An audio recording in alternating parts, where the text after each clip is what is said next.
Times of Swaraj में आप सबों का स्वागत है और मैं हूं संतोष सिंह।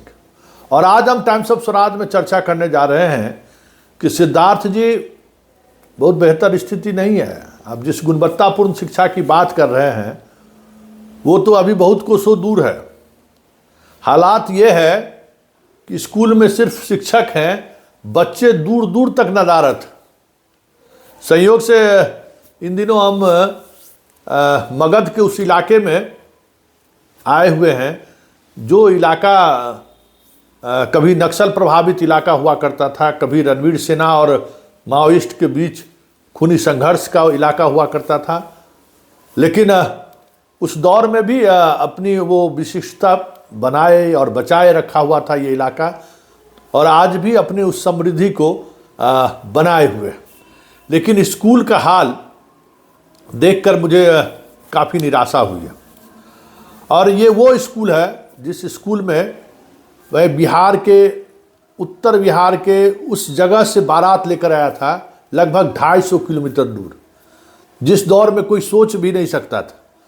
और बारात का पहला पड़ाव जिस स्कूल में हुआ, कल मुझे उस स्कूल में जाने का मौका मिला। उस स्कूल से मेरा इमोशनल रिश्ता भी है, मेरी पत्नी का स्कूल से इमोशनल रिश्ता है।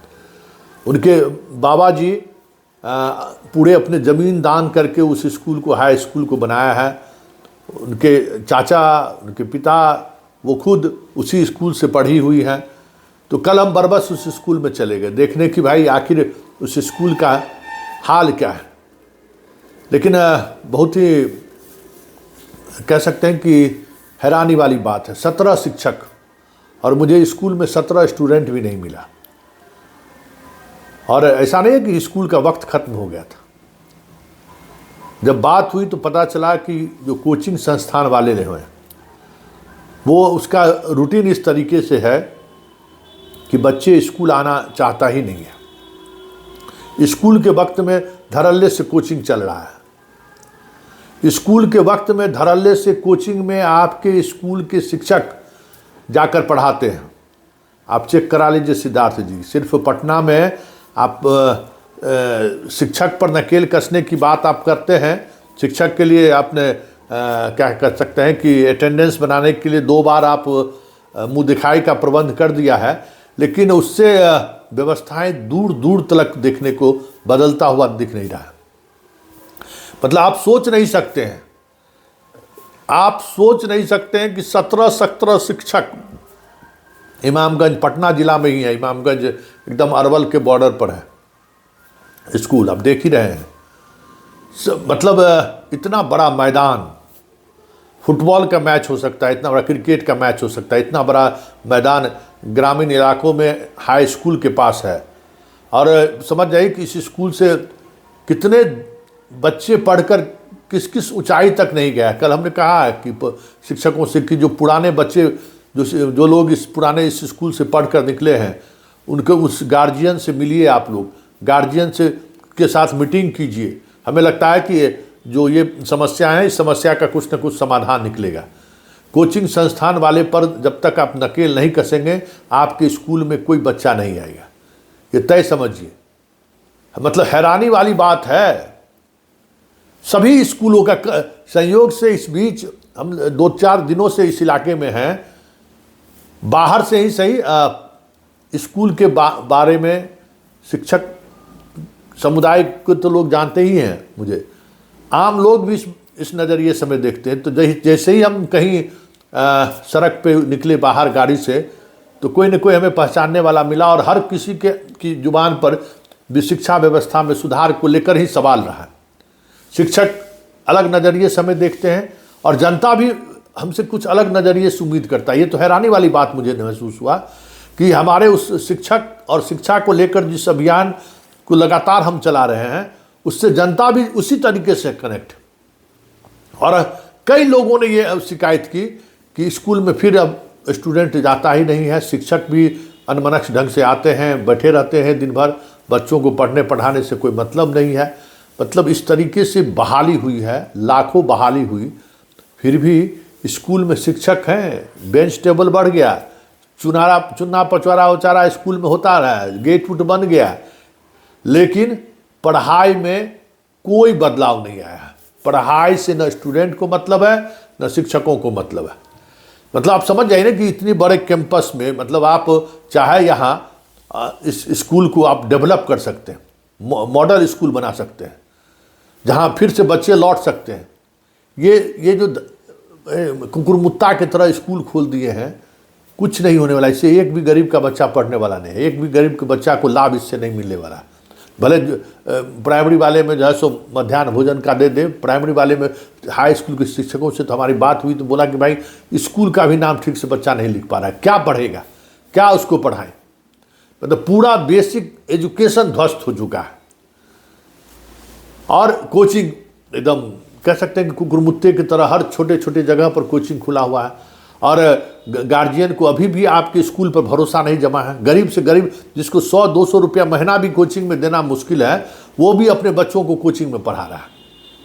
आप समझ लीजिए कि कितना कष्ट से वो जीवन जी रहा है और बच्चों को देने को मजबूर है। तो इस बात को समझिए, ये बहुत बड़ी बात है, बहुत बड़ा त्रासदी है ये कि अभी तक आपके स्कूल के प्रति लोगों का नज़रिया नहीं बदला है, जबकि इतनी बड़ी संख्या में आपने बहाली कर दी है।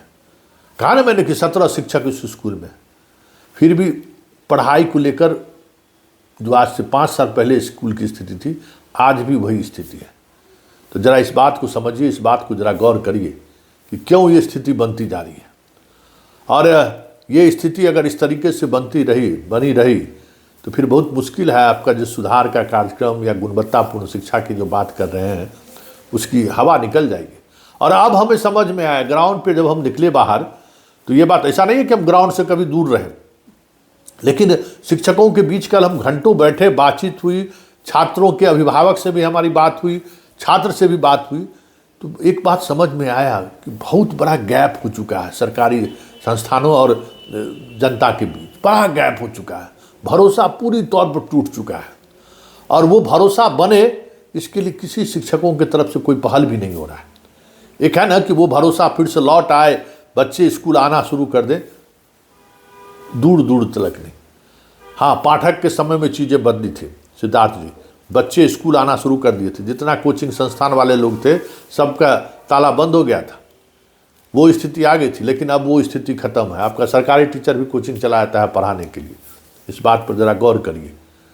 और ये इस बात को भी गौर कीजिए कि जिसके लिए आप कहते हैं ना कि भाई हम उसे शिक्षित करना चाहते हैं, एक भी स्कूल के सिस्टम से पढ़ नहीं रहा है कोई, न स्कूल से किसी को लगाव है।